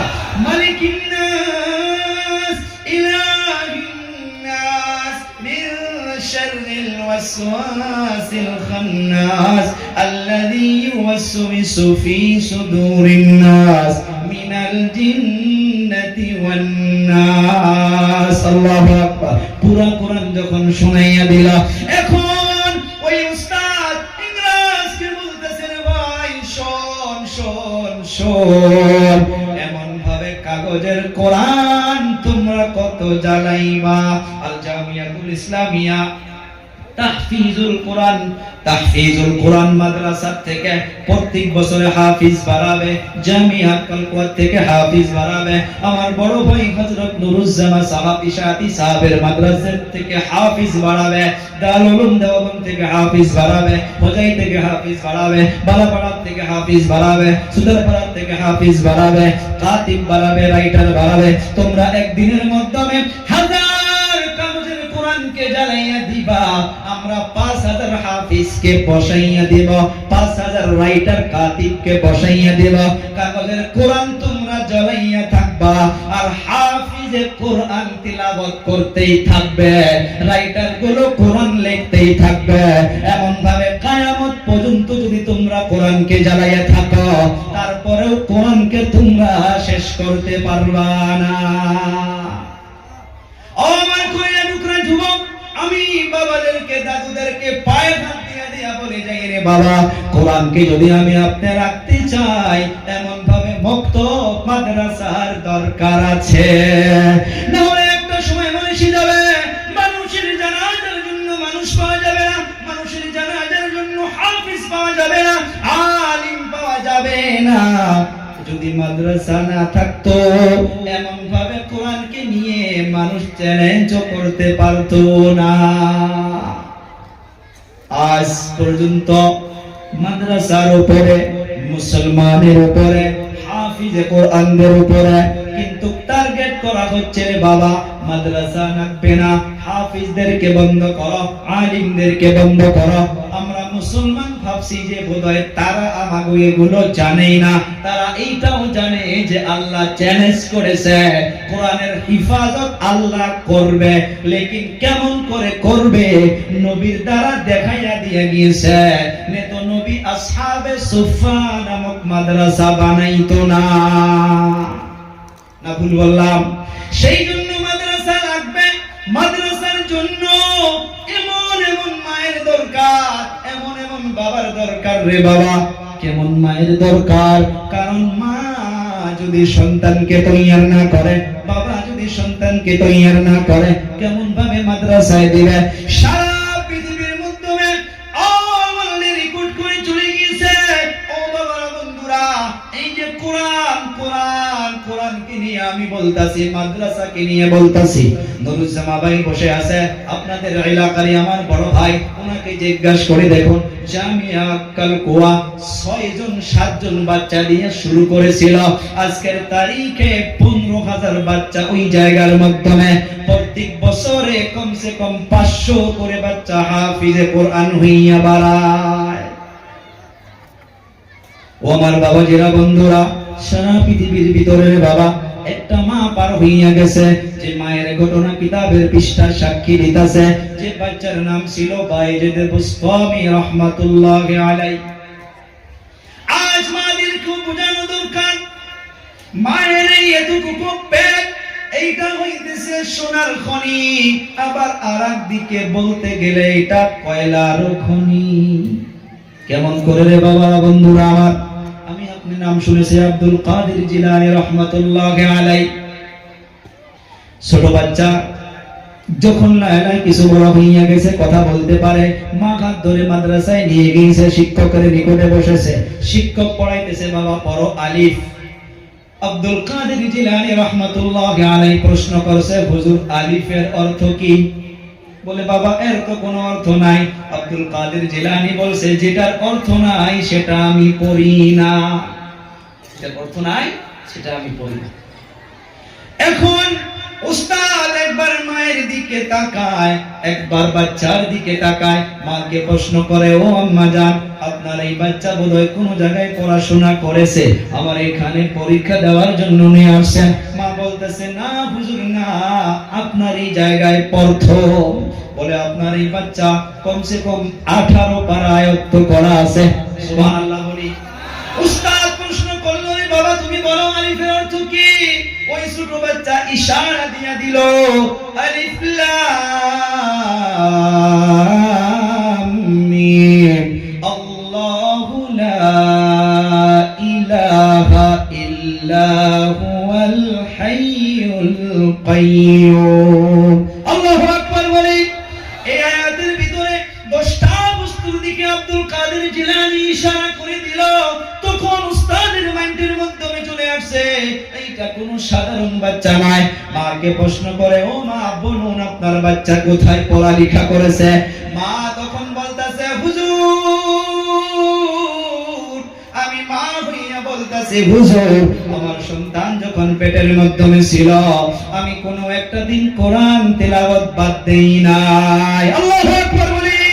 শুধু তাই নয়, বাচ্চা যখন দুনিয়ার মাধ্যমে চলে আসছে, আমি ফজরের নামাজের পর আমি মা হইয়া আমি যখন কোরআন তিলাওয়াতের জন্য বসে যাইতাম, মাগরিব বাদ কোরআন পড়তাম, ফজরের পর কোরআন পড়তাম। এই ছোট্ট বাচ্চা বলতে পারে না, হুজুর আমি যখন কোরআন আওয়াজ দিয়া দিয়া পড়ি, আমি বারবার আমি আমার বাচ্চার দিকে লক্ষ্য করে দেখেছি, আমি ঠোঁট লড়াইয়া আওয়াজ করে করে কোরআন পড়ি, আমার এই ছোট্ট বাচ্চাটা আমার ঠোঁটের সঙ্গে মিলাইয়া মিলাইয়া ঠোঁটটা লড়ায়। আব্দুল কাদের জিলানীর বিষয়ে লিখেছে, মা বলতেছে, ও হুজুর আর যদি কিছু সময় আমার বাচ্চা থাকতো, বোধহয় পুরা হাফিজে কোরআন হইয়া যাইত। দুনিয়ার মাধ্যমে মাদের অবদানে, মাদের তোমার বদৌলতে যত বড় বড় কত বলি আল্লাহ হাফিজে কোরআন আলিমে দিন, সবার পিছনে গিয়া দেখো মাদের অনেক কুরবানি আছে। ইমামে মালিক রাহমাতুল্লাহি আলাইহির নাম শুনেছি, উলামায়ে কেরাম আমরা নিশ্চয় ওনাদের কিতাব আমরা নিশ্চয় পড়েছি। ইমামে মালিকের বিষয় লিখেছে, উনার দাদা জান, উনার আব্বা জানের জন্য যখন কইনা তালাশ করা, যখন মেয়ে তালাশ করা শুরু করলো, কারণ বিবাহ করতে গেলে 4টা জিনিসকে মানুষ বেশি বেশি দেখে, মেয়েটা কত সুন্দর, মেয়েটার খানদান কেমন, মেয়েটা কত মালদার ঘরের, আর একটা দেখে মেয়েটার ভিতরে কত দিনদারি আছে। ইমামে মালিকের দাদা জান, ইমামে মালিক রাহমাতুল্লাহি আলাইহি আব্বা জানের জন্য ওই দিনদারিকে প্রাধান্য দিয়া নিজের ছেলের জন্য বিবাহ করে নিয়ে আসছে। ইমামে মালিকের আব্বার সেই মেয়ে একদম 100 এর ভিতরে 100% পছন্দ ছিল না, কিন্তু যা হোক বাবা দেখে শুনে নিয়ে আসে দিয়েছে। প্রথম রাত্রে সুন্নত অনুযায়ী সন্তানের জন্য আল্লাহর কাছে দোয়া করে। প্রথম রাত্রে যখন স্বামী স্ত্রীর মিলন হইয়া গেল, যখন ফজরের নামাজ হইয়া গেল, তারপর আবার ইমামে মালিকের মাথার মাধ্যমে আওয়াজ আবার ধ্যান এসে গেল, আমার স্ত্রী পছন্দ নয়। এই গুসা নিয়া ইমামে মালিক রাহমাতুল্লাহি আলাইহি আব্বা জান বাড়ি থেকে চলে গেল। এক রাখায় 19 বছর ইমামে মালিক রাহমাতুল্লাহি আলাইহি আব্বা জান 19টা বছর আর বাড়ির মাধ্যমে আসে নাই। 19 বছর এই মা এই সন্তানকে এখন কি করবে? 19 বছর যখন বাইরে থাকলো, চলে যাওয়ার পর 1 বছর পর যখন ইমামে মালিকের মতো সন্তান জন্ম হইয়া গেল, মা এই সন্তানের পিছনে যে কত কুরবানি দিয়েছে, কত কুরবানি দিয়েছে। 19 বছর যেদিন থেকে মুকাম্মাল হয়ে গেছে, ইমামে মালিক রাহমাতুল্লাহ আলাইহি আব্বাজান যখন এলাকার মাধ্যমে প্রবেশ করেছে, রে বাবারা আমার কলিজা টুকরা যুবক আমার মা বোনেরা, এলাকার মসজিদের মাধ্যমে প্রবেশ করেছে।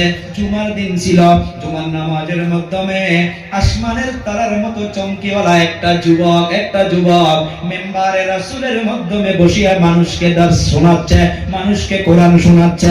ইমামে মালিক কত সন্তানকে দেখে নাই, সন্তানও তো ইমামে মালিকের বাবাকে দেখে নাই। নামাজের শেষে ইমামে মালিক বাড়ির মাধ্যমে চলে গিয়েছে, বাবা বাড়ির মাধ্যমে অল্প করে চলে গিয়েছে, দরজার মাধ্যমে আওয়াজ দিয়েছে।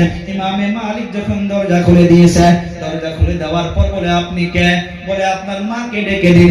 ইমামে মালিক বলে, না, আপনি একটা ফিট পুরুষ, আমার মা কেন আপনার সম্মুখে আসবে? বলে, যাও তোমার মাকে বলো একটা ব্যক্তি আপনার সঙ্গে দেখা করতে চায়।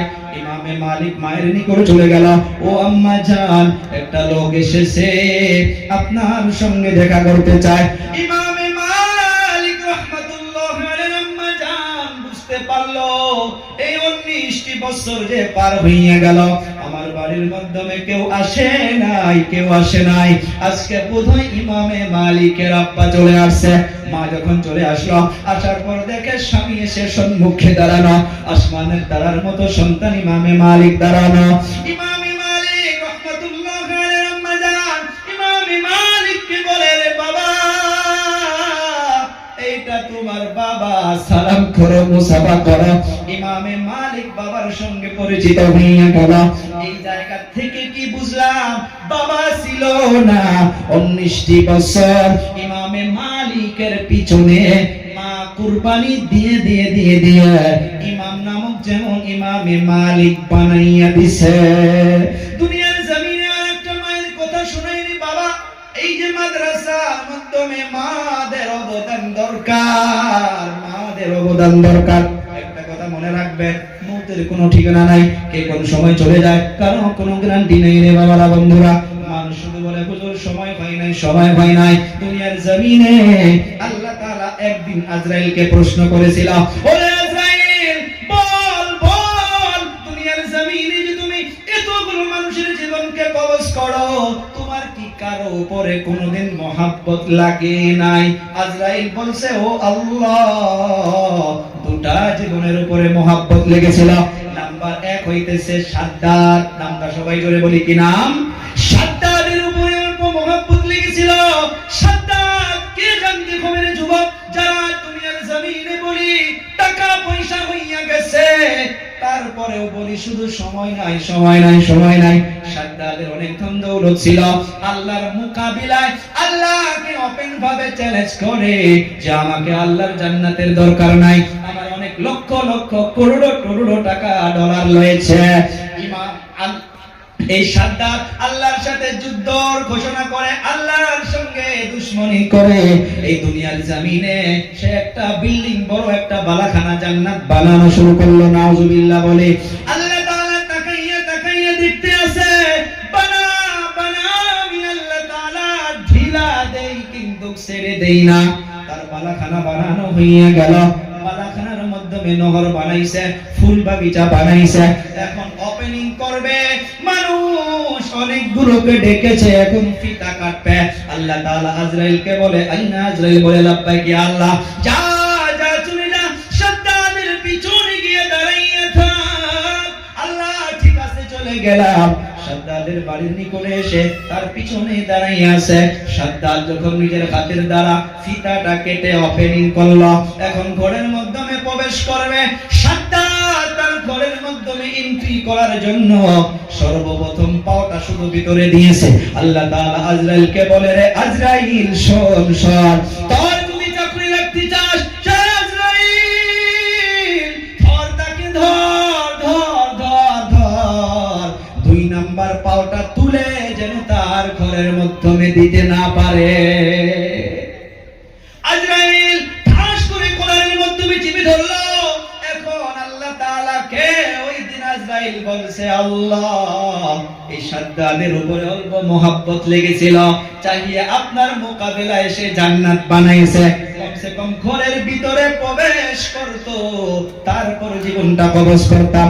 আল্লাহ তাআলা বলে, লিকুল্লি উম্মাতিন আজাল ইযা জাআ আজালুহুম লা ইস্তাখিরুনা সাআহ ওয়া লা ইস্তাকদিমুন। ওই যুবক, বাগুলো বাড়াইয়াদের যুবক, এই শব্দটা মুখ থেকে বন্ধ করে দেই, সময় নাই, সময় হয় নাই, সময় হয় নাই। আল্লাহ তাআলা বলে, লিকুল্লি উম্মাতিল আজাল, সবার জন্য সময়কে নির্ধারিত করা হয়েছে, যখন তোমার সময় হইয়া যাবে। আর ব্যাখ্যা মুফাসসিরিনে কেরাম লিখেছে, ঘড়ির সেকেন্ডের কাঁটা যেমন টিক টিক করে চলে, একবারও টিক করে যে চলে যায়, আজরাইল এসে গেলে আমি আপনি আর দুনিয়ার জমিনে একটা সেকেন্ডও দেরি করতে পারবো না। আর মেডিকেলে চলে যান, মাঝে মাঝে গুয়াহাটিতে চলে যান, অনেক বয়স্ক দাদু গানগুলো বিছনায় পড়ে আছে, নাতি ভাইয়ের হাত ধরে ধরে কান্না করে আর বলে, আল্লাহর কাছে দোয়া করো, আর পৃথিবীতে থাকতে চাই না। আল্লাহ তাআলা বলে, ওয়ালা ইস্তাকদিমুন, শোনো, যত সময় পর্যন্ত তোমার সময় হবে না, তার একটা সেকেন্ডও আগে কেউ কবরে আসতে পারবা না। বাইজিদ বুস্তামি রাহমাতুল্লাহি আলাইহি আব্বা জান অন্তর ভরসা ছিল, উনি ওনার সন্তানকে হাফিজ বানাবে, আলিম বানাবে, আল্লাহর ওলি বানাবে। কিন্তু ওই যে মৌতের কথা যে বললাম, সময় যখন শেষ হইয়া গেছে, বাইজিদ বুস্তামি আব্বা জান দুনিয়া থেকে বিদায়। মা এখন সন্তানকে নিয়ে টেনশন, মাদের কথা বলছি রে বাবা, মা ছোট বাচ্চাকে নিয়ে টেনশন, সমাজের মাধ্যমে বাচ্চাটা নষ্ট হইয়া যাবে। বাইজিদ বুস্তামির আম্মা জান ওই ছোট বাচ্চাকে হাত ধরে মাদ্রাসার তালাশে বাহির হইয়া গেল। আল জামিয়াতুল ইসলামিয়া তাহফিজুল কোরআনের মাঝগাঁওয়ের মাদ্রাসার মতো একটা মাদ্রাসা পাইলেন। মা সন্তানকে হাত ধরিয়া মাদ্রাসার ঘরের মাধ্যমে প্রবেশ করলো। মুতামিম সাহেবের সঙ্গে মোলাকাত হইয়া গেল, মুতামিম সাহেবকে সালাম পেশ করলো। মুতামিম সাহেব অফিসের মাধ্যমে মার সন্তানকে বসতে দিল। আরে বাবা, একটা কথা মনে রাখবেন, যখন মুতামিম সাহেব প্রশ্ন করে, মা বলুন, মা চোখের পানি ছেড়ে দিয়া বলে, হুজুর এই সন্তানের বাবা নাই, বাবা নাই। ও হুজুর, এই সন্তানের জন্য আমি একটা কাপড় বানাইয়া দিতে পারি নাই।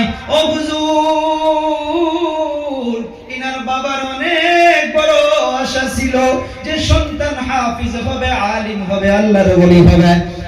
হুজুর, আল্লাহ তাআলা ইনার বাবাকে দুনিয়া থেকে বিদায় করে নিয়েছে, আপনি যদি আমার সন্তানকে এডমিশন করাইয়া নেন, আমি মা হইয়া বহুত আপনার জন্য দোয়া করব। এখন উস্তাদ বাচ্চার মাথা থেকে পা পর্যন্ত তাকাইয়া সন্তানকে চিনতে পেরেছে। একটা কথা মনে রাখবেন, স্কুল কলেজের হোক না কেন, মাদ্রাসার ছাত্র ভাইরা হোক না কেন, শিক্ষাগুরু যদি একবার বাচ্চাকে ভালো নজর দিয়া তাকায়, ওই শিক্ষাগুরু জন বাচ্চাকে চিনতে পারে, আগে গিয়া কত বড় মানুষ হবে। কথা কোন ঠিক না বে ঠিক?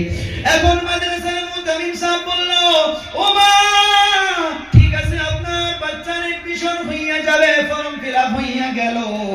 এখন মা বাচ্চাকে ছেড়ে এখন বিদায় হইয়া যাবে।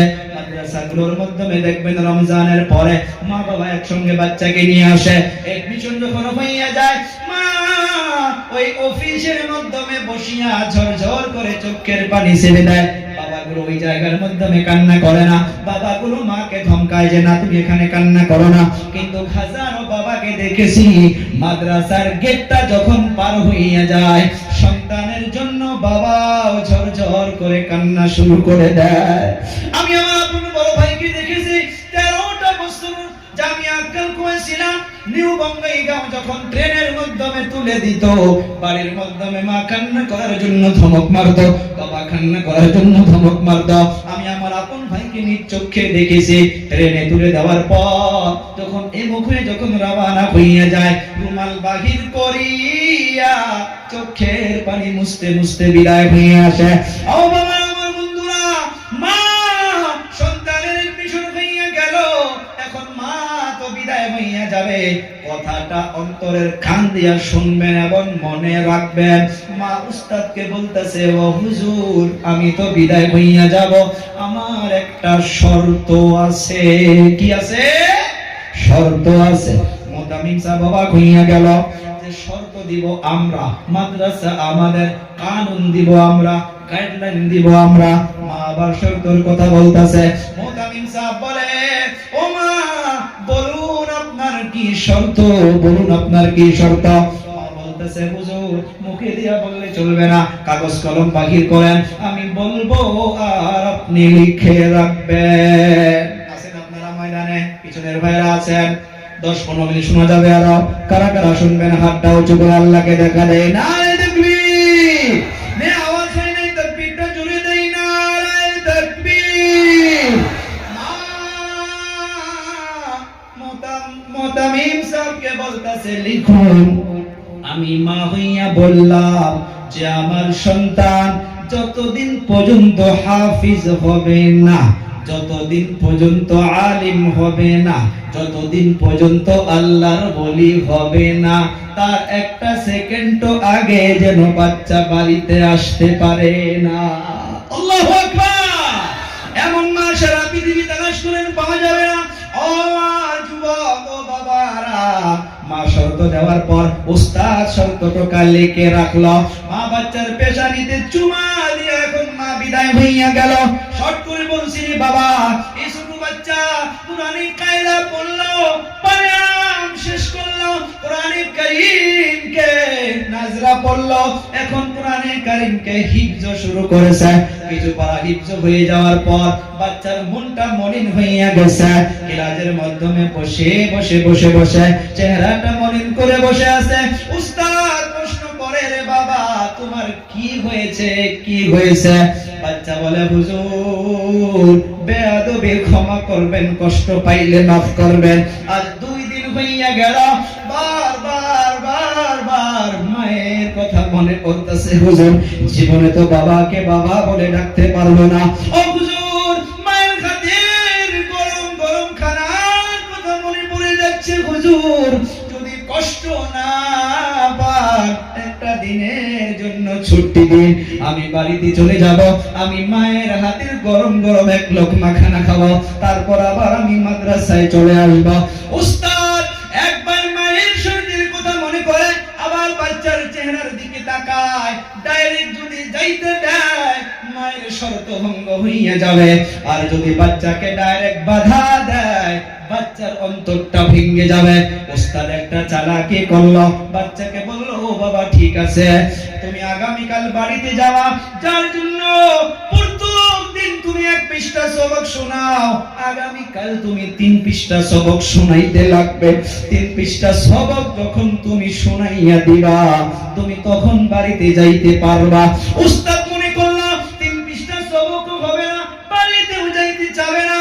বাচ্চা তো বাচ্চা ছিল, মাগরিবের নামাজের পর, সেই জন্য পড়া জামানাত থেকে বাচ্চাদেরকে বলি, রে বাবা, আমার ছাত্র ভাইদেরকে দিল থেকে বলে যায়, নফল বাদ দিও না রে বাবা, 2 রাকাত হইলেও তাহাজ্জুদ পড়া জামানাত থেকে পড়ো রে বাবা, দুয়ার পাবন্দি করো রে বাবা, আসর জোহর ঈশা সব সুন্নতের পাবন্দি করো রে বাবা। বাইরে বসতো আমি ছোট্ট বাচ্চা, মাগরিবের পর মুসাল্লা বিছাইয়া 2 রাকাত নফল পড়িয়া আল্লাহর কাছে হাত উঠাইছে, আল্লাহ গো, জীবনে তো বাবাকে বাবা বলে ডাকতে পারবো না। ও দুরুদের আল্লাহ, মায়ের গরম গরম হাতের খানার কথা মনে পড়ছে। আল্লাহ, উস্তাদ বলেছে 3 পৃষ্ঠা সবক শোনাইতে হবে।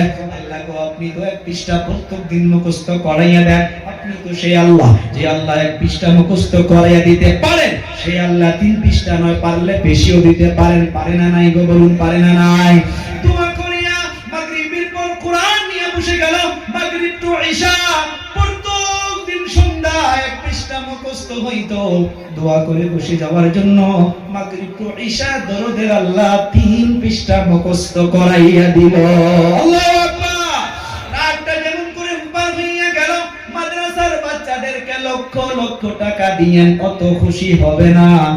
বাচ্চাকে যদি বাড়িতে যাইতে দেওয়া হয় তার থেকে বেশি খুশি হয় যারা বাড়ি করেছে রে, মাদ্রাসায় থেকে থেকে পড়াশোনা করেছে রে বাবা। এই ফিলটা তারাই করতে পারবে, আপনারা পারবেন না। দুপুরের টাইম ঘুমাইয়া গেলে ঘুমের থেকে ওঠার পর মায়ের কথা মনে পড়ে যায়, বোনের কথা মনে পড়ে যায়, বাবার কথা মনে পড়ে যায়। বেশক রাত্রে ক্লাস থাকে না, বাড়ির কথা মনে পড়ে, এলাকার যুবকদের কথা মনে পড়ে। সমস্ত কুরবানি বুকের মাধ্যমে চেপে রেখে আল্লাহর কোরআনের জন্য একটা করে আলিম 10টা 15টা বছর বাড়ি ঘর ছেড়ে থেকে তারা আলিম হাফিজ হইয়া আসে। এখন এই বাচ্চা রাতটা যেমন করে হোক পার করলো, সকাল বেলা উস্তাদ যখন ক্লাসে চলে আসলো, এই বাচ্চা কোরআন শরীফ নিয়ে গিয়ে সর্বপ্রথম উস্তাদের টেবিলে হাজির। উস্তাদ অবাক হইয়া গেছে। উস্তাদ বলে বাবা হয়েছে, বলে হ্যাঁ হুজুর মুখস্থ হয়েছে, বলে শোনাও। 1 পৃষ্ঠা শোনাইয়া দিল, কোনো একটা ভুল নাই। 2 পৃষ্ঠা শোনাইয়া দিল, কোনো একটা ভুল নাই। 3 পৃষ্ঠা সবক শোনাইয়া দিল, কোনো একটা ভুল নাই। আল্লাহু আকবার।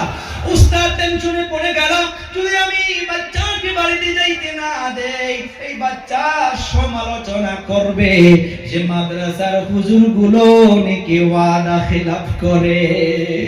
মায়ের শর্ত রেখে উস্তাদ বাচ্চাকে বলল, বাবা যাও বাড়িতে চলে যাও। এই বাচ্চা গুনগুন গুনগুন করে কোরআন তিলাওয়াত করে আর এনজয় ফুর্তি নিয়া মনের মাধ্যমে খুশি নিয়া বাড়ির দিকে রওনা। আগের কথা শুনলে অবাক হয়ে যাবেন।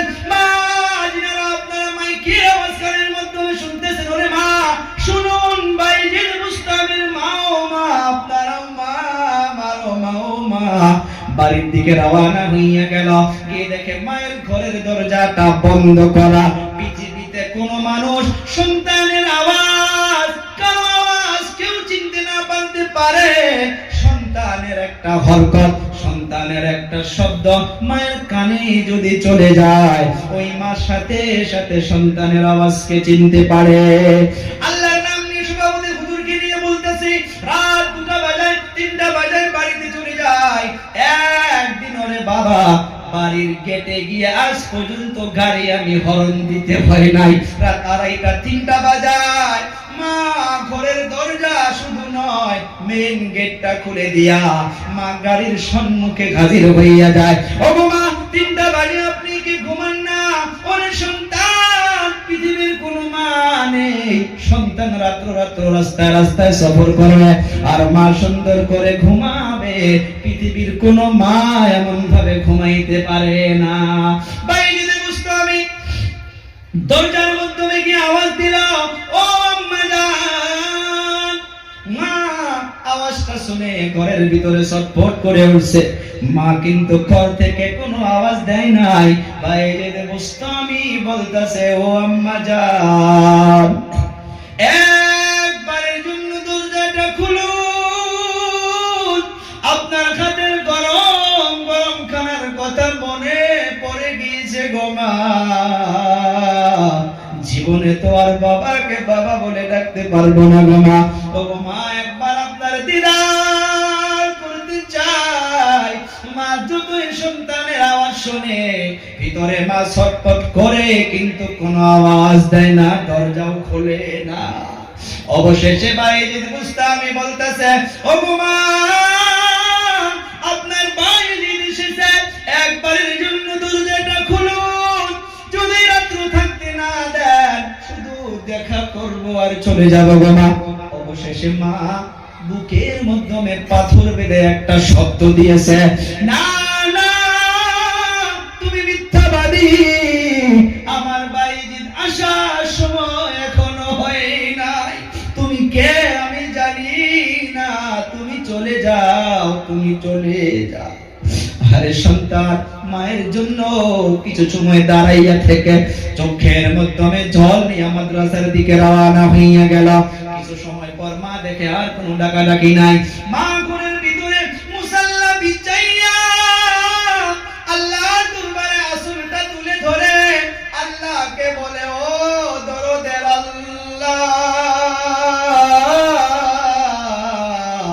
যে সন্তানের বাবা নাই, সন্তানের মা হইয়া আমি সন্তানের জন্য দরজাটা খুললাম না।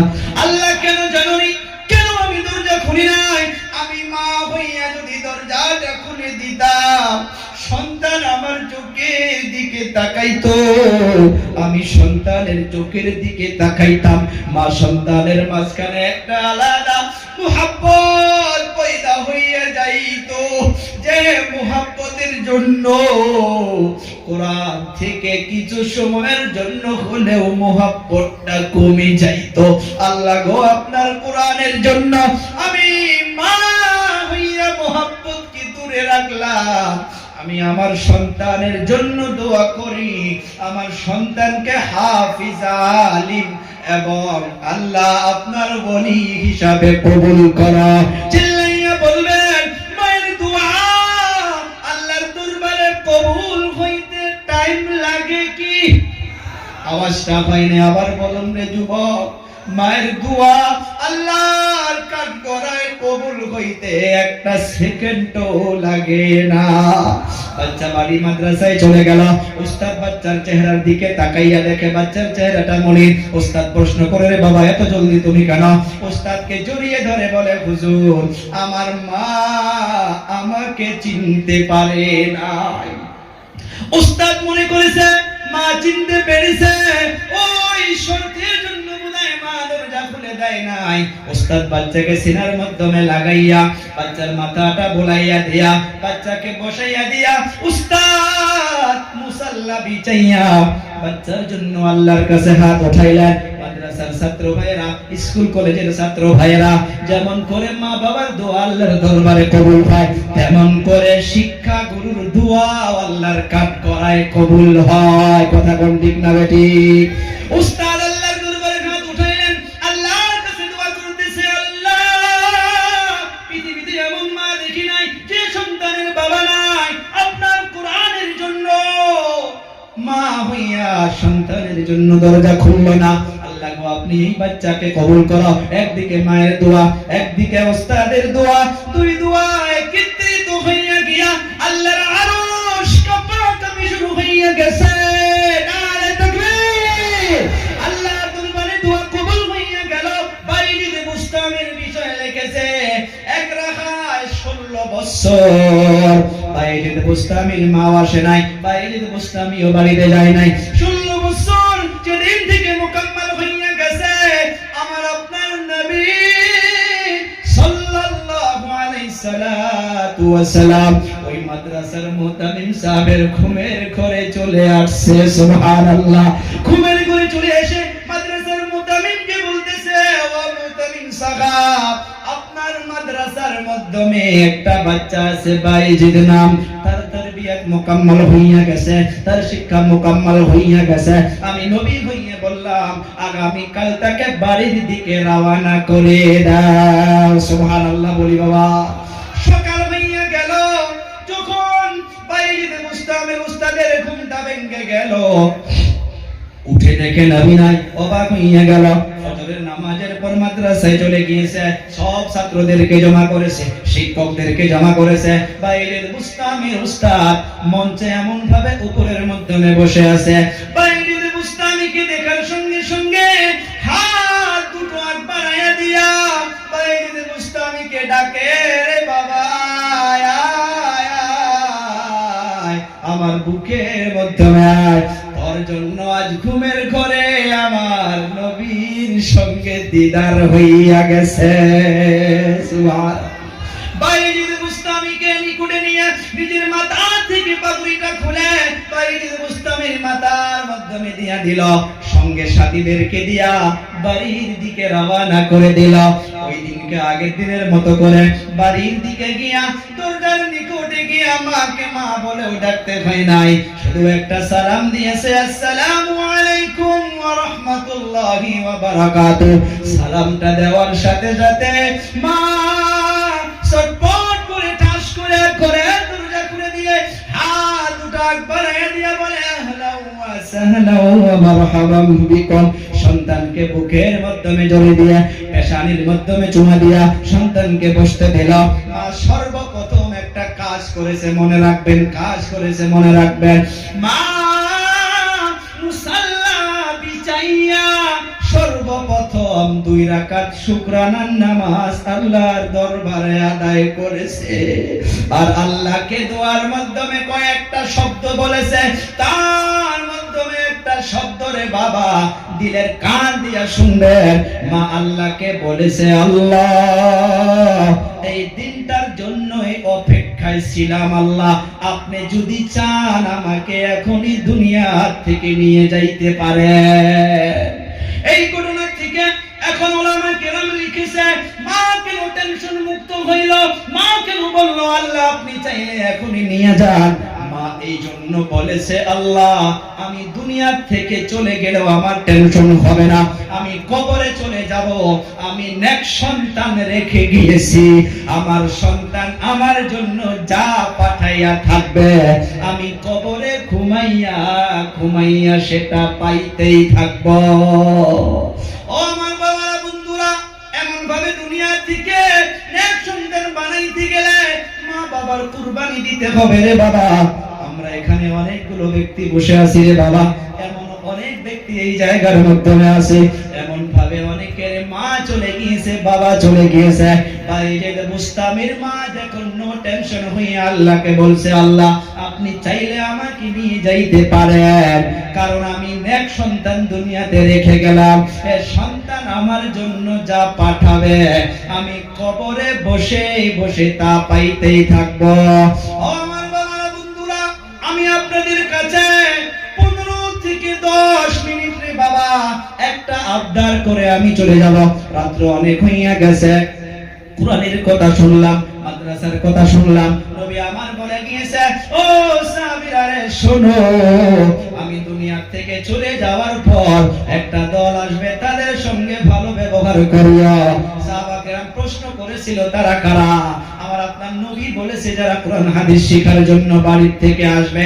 যান আমার মাদ্রাসায় চলে যান, 215 জন বাচ্চা আছে, একটা মহিলা 30 লক্ষ টাকা দিয়া একটা বিল্ডিং বানায়া দিয়েছে। সুবহানাল্লাহ বলি।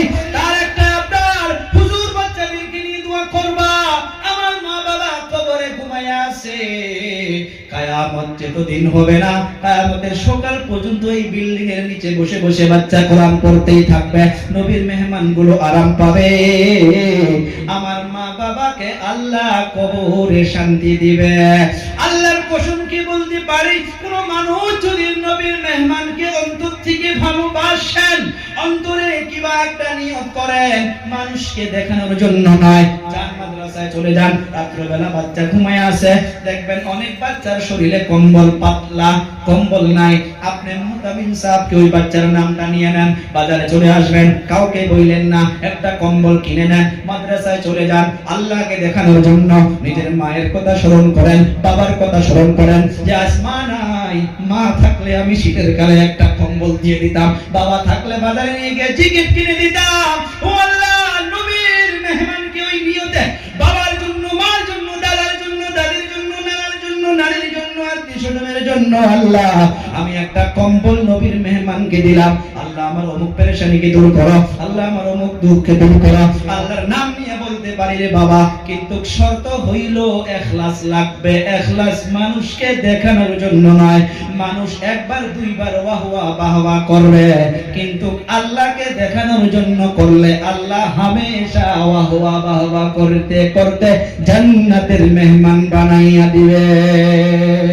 আমি এতগুলো মানুষের ভিতরে কোনো দাবি নাই, কোনো দাবি নাই যে 10 দেন, 5 দেন। ও বাবারা, বন্ধুরা, অমন ভাবে মা বাবার জন্য, দাদা দাদির জন্য, এতগুলো মানুষের ভিতরে রে বাবা 2000 করে, 3000 করে, 1000 করে, 500 করে রে বাবা জোর নাই, যার কাছে যত সক্ষম আছে রে বাবা, নবীর মেহমানদের জন্য অন্তর খুলে আপনারা দান করেন। যদি 50 টাকাও দেন রে বাবা, সেটাও 50 লক্ষ টাকার মতো।